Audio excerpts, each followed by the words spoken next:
تو قیامت آئے گی، قیامت سے پہلے ایک وقت آئے گا جبکہ دنیا میں کوئی صاحب ایمان نہیں بچے گا، اس سے پہلے ایک وقت آئے گا جبکہ پوری دنیا پر اللہ کے دین کا غلبہ ہوگا۔ اس سے پہلے کیا ہوگا؟ یہ اس سے پہلے والا معاملہ ہے جو آج کے میرے عنوان میں ہے، دجالی فتنہ، المسیح الدجال، الدجال الاکبر۔ اب سب سے پہلے سمجھیے کہ دجل کہتے کسے، لفظی معنی کیا ہے دجال کے؟ اردو میں بھی یہ لفظ مستعمل ہے، دجل و فریب۔ دجل کہتے ہیں ملمہ سازی، کسی حقیقت پر کسی اور شے کا پردہ ڈال دینا تاکہ انسان دھوکہ کھا جائے۔ تانبے کے اوپر سونے کا پانی چڑھا دیا تاکہ آپ دھوکہ کھا جائیں کہ یہ سونا، یہ دجل ہے۔ اصل حقیقت کو چھپانے کے لیے کوئی فیبریکیشن، کوئی جھوٹ، کوئی افتراء، کوئی غلط بات اس کے اوپر ڈال دینا، اس کا پردہ، یہ دجل ہے۔ لیکن اس کے علاوہ معین شخص ہوگا دجال۔ یہ معین شخص جو دجال ہوگا، اس کے بارے میں بھی ایک تو بالکل متفق علیہ چیزیں ہیں۔ نمبر ایک کہ وہ شخص ہے، قطعی ہے، یقینی ہے، اس کا حلیہ بھی حضور صلی اللہ علیہ وسلم نے احادیث کے اندر بیان کیا ہے۔ دوسری بات یہ کہ اس کے ہاتھ میں قوانین قدرت، گویا کہ تسخیر کائنات، گویا کہ نقطہ عروج کو پہنچ چکی ہے۔ تمام اختیارات الہی تقریباً اس کے ہاتھ میں آ چکے ہوں۔ جو بڑے سے بڑے معجزے اللہ تعالیٰ نے نبیوں کو دیے ہیں وہ معجزے کر کے دکھائے گا۔ وہ مردہ کو زندہ کرے گا، مردہ لوگوں کی افواہوں کو لے کر آئے گا، ان کی روحوں کو، اگرچہ جھوٹی روحیں ہوں گی، وہ شیاطین جن ہوں گے جو ان کا بھیس بدل کر آئیں گے، لیکن یہ کہ وہ لوگوں سے کلام کریں گی۔ یہ اسپرچولیزم جو اپنی انتہا کو پہنچا ہوا ہے یورپ میں اور مغرب میں، یہ در حقیقت اسی کا ایک مظہر ہے۔ وہ کھلے بیابان کو کہے گا جہاں بالکل چٹیل جو ہے وہ صحرا تھا، وہ لوگ گلزار کر دے گا جب چاہے گا، جب چاہے گا، جہاں چاہے گا بارش برسائے گا۔ فاصلہ اس کے لیے بے معنی ہوگا۔ اس کی سواری وہ ہوگی کہ جس کے دونوں کانوں کے درمیان فاصلہ 80 ہاتھ کا ہوگا۔ یہ سارے جو آج آپ کی اس ٹیکنالوجی کی جو انتہا جا رہی ہے اور جدھر جا رہی ہے، اس کو اچھی طرح سمجھ لیجیے۔ آج سے 100 سال پہلے شاید انسان ان چیزوں کا تصور نہ کر سکتا۔ کوئی سواری ایسی بھی ہو سکتی ہے جس کے دو کانوں کے درمیان کا فاصلہ جو ہے وہ 80 ہاتھ کا ہو۔ آپ کے یہ سارے جیٹس جو ہیں وہ کیا ہیں؟ ان کے رڈارز جو لگے ہوئے ہیں، دونوں کان ہیں ان کے۔ اس کا ایک قدم اگر مدینے میں ہوگا تو دوسرا بیت المقدس میں ہوگا۔ اس کی آواز پوری دنیا میں سنی جائے گی۔ سنی جا رہی ہے کہ نہیں؟ یہ ساری قدرت، ساری قوتیں، تسخیر کائنات کلیتاً ایک آدمی کو چیر کر 2 ٹکڑے کرے گا، دونوں ٹکڑوں کو علیحدہ کرے گا، اس کے درمیان چلے گا اور پھر ان دونوں کو جوڑے گا اور کھڑا کر دے گا۔ احادیث میں ساری موجود ہے۔ سرجری جدھر جا رہی ہے وہ جب نہیں کہ وہاں تک آدمی پہنچ جائے۔ فریز کر کے تو یہ معاملہ اب ہو ہی سکتا ہے، لیکن یہ کہ ابھی اگلا اور قدم کیا ہوگا کچھ نہیں کہہ سکتے۔ یہ چیزیں تو ہیں متفق علیہ۔ البتہ کچھ معاملات کے اندر احادیث میں کچھ اختلاف پایا جاتا ہے اور یہ مشکلات الحدیث میں سے، اور میں بھی چونکہ اس مسئلے میں اب تک بھی کسی درجے میں، ابھی قطعیت کے ساتھ میں کوئی بات نہیں کہہ پا رہا ہوں، لیکن اب چونکہ گمان غالب کے درجے میں ایک رائے تک پہنچ چکا ہوں، اس لیے میں نے آج اس بات کو آپ تک پہنچانے کے لیے یہ عنوان اختیار کیا ہے۔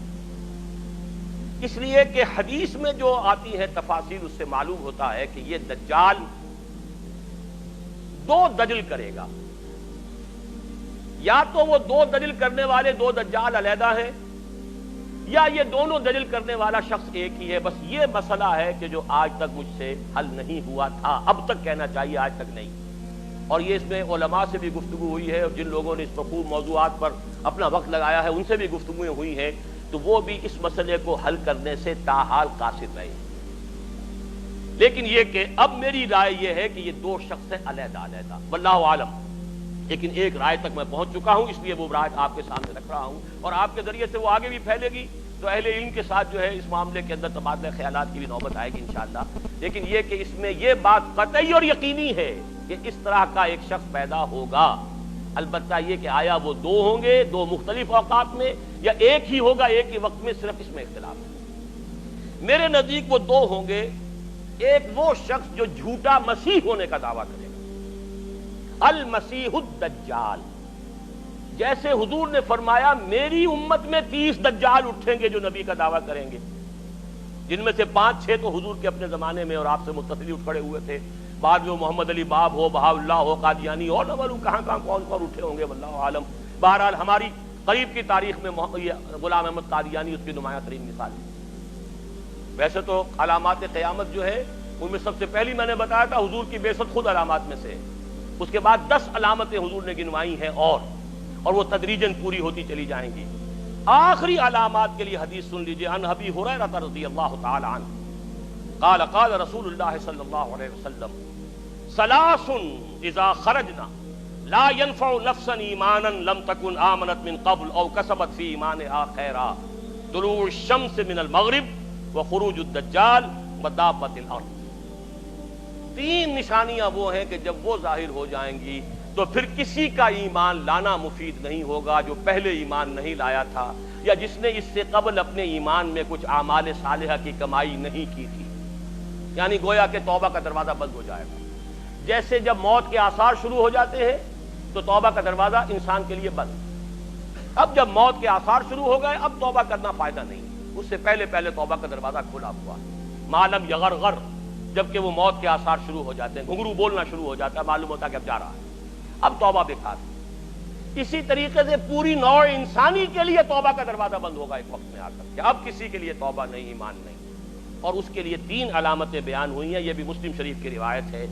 آپ نے فرمایا 3 چیزیں وہ ہیں کہ جب وہ ظاہر ہو گئیں تو پھر کسی کا ایمان لانا جو اس سے پہلے ایمان نہیں لایا تھا اور اپنے ایمان میں اس نے کچھ اعمال صالحہ کی کمائی نہیں کی تھی، اب قطعاً مفید نہیں ہوگا اس کے لیے ایمان لانا۔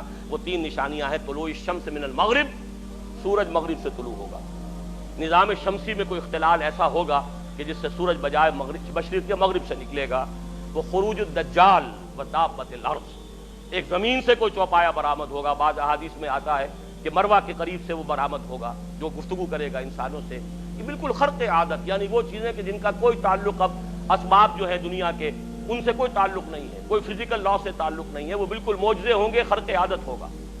اور خروج دجال، وہ دجال جو خدائی کا دعویٰ کرے گا، اور حدیث میں آتا ہے کہ بہت کم لوگ ہوں گے کہ جو اس کے سامنے رک سکیں گے، اکثر و بیشتر جو کمزور ایمان والے لوگ ہوں گے وہ اسے خدا تسلیم کر کے اس کی پرستش شروع کر دیں۔ میرے نزدیک یہ آخری چھلنی ہوگی جو لگائی جائے گی اہل ایمان کو ایک طرف کرنے کی، اور یہ قیامت کی نشانیوں میں سے آخری نشانیوں میں سے ہے۔ اس کے بارے میں متعدد احادیث ہیں لیکن اب بہت وقت ہو چکا ہے، میں پھر انشاءاللہ کسی اور موقع پر اس مضمون کو مکمل کروں گا۔ اللہ تعالیٰ مجھے جیسا کہ حضور صلی اللہ علیہ وسلم دعا کرتے تھے، اللہم انا نعوذ بک من فتنة المسیح الدجال، اللہم انا نعوذ بک من فتنة المسیح الدجال، اللہم اعذنا منہ، اللہم اعذنا منہ، ربنا تقبل منا انك انت السميع العليم وتب علينا انك انت التواب الرحيم برحمتك يا ارحم الراحمين۔